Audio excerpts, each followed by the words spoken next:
किसी शहर के रेलवे स्टेशन पर एक भिखारी रहता था। वो वहां आने जाने वाली रेलगाड़ियों में बैठे यात्रियों से भीख मांगकर अपना पेट भरता था। एक दिन जब वह भीख मांग रहा था तो सूट बूट पहने एक लंबा सा व्यक्ति उसे दिखा। उसने सोचा कि यह व्यक्ति बहुत अमीर लगता है, इससे भीख मांगने पर यह मुझे जरूर अच्छे पैसे देगा। वह उस लंबे व्यक्ति से भीख मांगने लगा। भिखारी को देखकर उस लंबे व्यक्ति ने कहा, तुम हमेशा मांगते ही रहते हो, क्या कभी किसी को कुछ देते भी हो? भिखारी बोला, साहब मैं तो भिखारी हूं, हमेशा लोगों से मांगता ही रहता हूं, मेरी इतनी औकात कहां कि किसी को कुछ दे सकूं। लंबा व्यक्ति बोला, जब किसी को कुछ दे नहीं सकते तो तुम्हें मांगने का भी कोई हक नहीं है। मैं एक व्यापारी हूं और लेन देन में ही विश्वास करता हूं। अगर तुम्हारे पास मुझे कुछ देने को हो तभी मैं तुम्हें बदले में कुछ दे सकता हूं। इतना कहने के बाद वह लंबा आदमी ट्रेन में बैठकर चला गया। इधर भिखारी उसकी कही गई बात के बारे में सोचने लगा। उस लंबे व्यक्ति के द्वारा कही गई बात उस भिखारी के दिल में उतर गई। वह सोचने लगा कि शायद मुझे भीख में अधिक पैसा इसीलिए नहीं मिलता क्योंकि मैं उसके बदले में किसी को कुछ दे नहीं पाता हूं। लेकिन मैं तो भिखारी हूं, किसी को कुछ देने लायक भी नहीं हूं। लेकिन कब तक मैं लोगों को बिना कुछ दिए केवल मांगता ही रहूंगा? बहुत सोचने के बाद उस भिखारी ने निर्णय किया कि जो भी व्यक्ति उसे भीख देगा उसके बदले में वह भी उस व्यक्ति को कुछ जरूर देगा। लेकिन अब उसके दिमाग में यह प्रश्न चल रहा था कि वह खुद भिखारी है तो भीख के बदले में वह दूसरों को क्या दे सकता है। इस बात को सोचते हुए 2 दिन हो गए, लेकिन उसे अपने प्रश्न का कोई उत्तर नहीं मिला था। तीसरे दिन जब वह स्टेशन के पास बैठा हुआ था तभी उसकी नजर कुछ फूलों पर पड़ी जो स्टेशन के आसपास के पौधों पर खिल रहे थे। उसने सोचा, क्यों ना मैं लोगों को भीख के बदले कुछ फूल दे दिया करूं। उसको अपना यह विचार अच्छा लगा और उसने वहां से कुछ फूल तोड़ लिए। अब वह ट्रेन में भीख मांगने पहुंचा। अब जब भी कोई उसे भीख देता तो उसके बदले में वह भीख देने वाले को कुछ फूल दे देता। उन फूलों को लोग खुश होकर अपने पास रख लेते थे। अब भिखारी रोज फूल तोड़ता और भीख के बदले में उन फूलों को लोगों में बांट देता था। कुछ ही दिनों में उसने महसूस किया कि अब उसे बहुत अधिक लोग भीख देने लगे हैं। वह स्टेशन के पास के सभी फूलों को तोड़ लाता था। जब तक उसके पास फूल रहते थे तब तक उसे बहुत से लोग भीख देते थे, लेकिन जब फूल बांटते बांटते खत्म हो जाते तो उसे भीख भी नहीं मिलती थी। अब रोज ऐसा ही चलता रहा। एक दिन जब वह भीख मांग रहा था तो उसने देखा कि वही लंबा व्यक्ति ट्रेन में बैठा है, जिसकी वजह से उसे भीख के बदले फूल देने की प्रेरणा मिली थी। वह तुरंत उस व्यक्ति के पास पहुंच गया और भीख मांगते हुए बोला, आज मेरे पास आपको देने के लिए कुछ फूल हैं, आप मुझे भीख दीजिए तो बदले में मैं आपको कुछ फूल दूंगा। उस लंबे व्यक्ति ने उसे भीख के रूप में कुछ पैसे दे दिए और भिखारी ने कुछ फूल उसे दे दिए। उस लंबे व्यक्ति को यह बात बहुत पसंद आई। वह बोला, वाह क्या बात है, आज तुम भी मेरी तरह एक व्यापारी बन गए हो। इतना कहकर फूल लेकर वह लंबा व्यक्ति अपने स्टेशन पर उतर गया। लेकिन उस लंबे व्यक्ति द्वारा कही गई बात एक बार फिर से उस भिखारी के दिल में उतर गई। वह बार बार उस लंबे व्यक्ति के द्वारा कही गई बात के बारे में सोचने लगा और बहुत खुश होने लगा।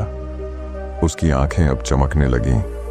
उसे लगने लगा कि अब उसके हाथ सफलता की वह चाबी लग गई है जिसके द्वारा वह अपने जीवन को बदल सकता है। वह तुरंत ट्रेन से नीचे उतरा और उत्साहित होकर बहुत तेज आवाज में ऊपर आसमान की तरफ देखकर बोला, मैं भिखारी नहीं हूं, मैं तो एक व्यापारी हूं, मैं भी अमीर बन सकता हूं। लोगों ने उसे देखा तो सोचा कि शायद यह भिखारी पागल हो गया है और अगले दिन से वह भिखारी उस स्टेशन पर फिर कभी नहीं दिखा।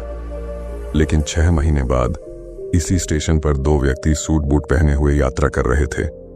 दोनों ने एक दूसरे को देखा तो उनमें से एक ने दूसरे से हाथ मिलाया और कहा, क्या आपने मुझे पहचाना?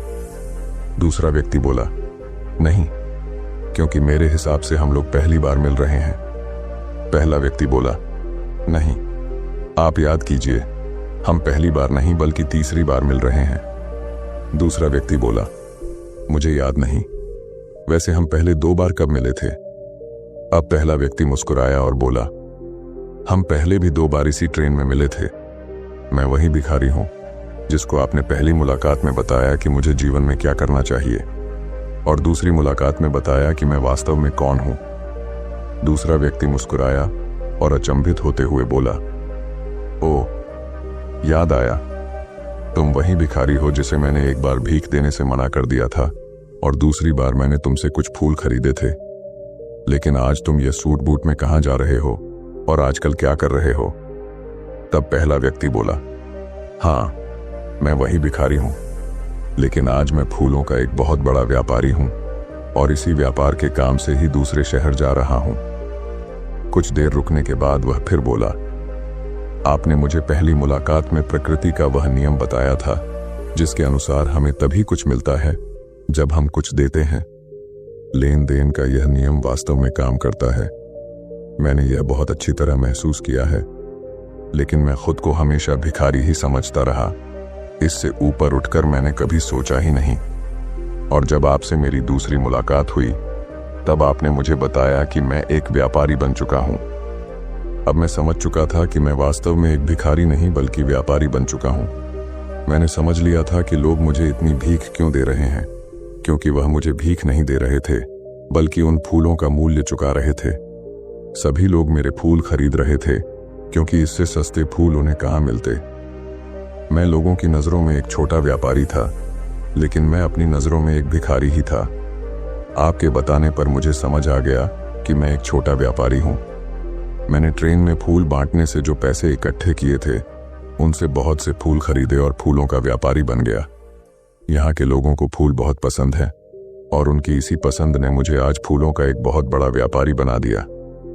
दोनों व्यापारी अब खुश थे और स्टेशन आने पर साथ उतरे और अपने अपने व्यापार की बात करते हुए आगे बढ़ गए। दोस्तों, इस कहानी से हमें बहुत कुछ सीखने को मिलता है। कहानी में लंबा व्यापारी गिव एंड टेक के नियम को बहुत अच्छी तरह जानता था। दुनिया के सभी बड़े व्यापारी इसी जीवन के नियम का उपयोग करके सफल हुए हैं। इस फॉर्मूले को उसने भिखारी को भी बताया। भिखारी ने इस प्राकृतिक नियम को अपना लिया और इसका असर उसके जीवन में साफ दिखाई देने लगा। उसने अपनी सोच बदली और उसकी जिंदगी बदल गई। यह कहानी हमें बताती है कि हम यदि अपनी सोच बदल लें तो कुछ भी हासिल किया जा सकता है। यदि हम खुद को छोटा समझते रहेंगे तो हम हमेशा छोटे ही बने रहेंगे। बड़ा बनने के लिए हमें अपनी सोच को बदलना होगा और खुद के बारे में बड़ा सोचना होगा। कहानी का सार यह है कि सफलता आपकी सोच में छुपी होती है। खुद का आत्मसम्मान जगाइए, अपनी सोच को बड़ा बनाइए और देखिए कैसे आप सफलता के शिखर पर पहुंच जाते हैं।